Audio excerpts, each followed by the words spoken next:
Lenin was a right-wing deviation of the socialist movement, and he was so regarded. After all, the core of socialism was understood to be workers' control over production. That was the core.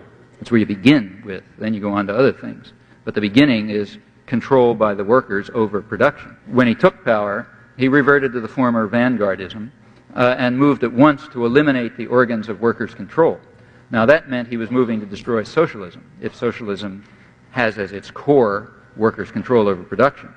The Soviets and the factory councils were instruments of workers' control. And then it just goes on from there. I mean, Lenin reconstructed the czarist systems of oppression often more efficiently, Cheka, KGB, and other techniques of control and oppression. I think from that point on, there was nothing remotely like socialism in the Soviet Union. I think it was, in fact, in my view, it was a precursor of later forms of totalitarianism.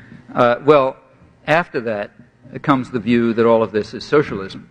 And why should the communist parties take that view? I think the reason is because they wanted to sort of exploit the moral force of socialism, which was quite real. You know, it's kind of hard to remember that today. But at that time, it was very real. This was regarded as a, you know, as a progressive moral force, and by associating their own destruction of socialism with the aura of socialism, they hoped to gain credit in the working classes and other progressive sectors. Now, the West also identified that with socialism, and they did it for the opposite reason. They wanted to associate socialism with the brutality of the Russian state that undermined socialism.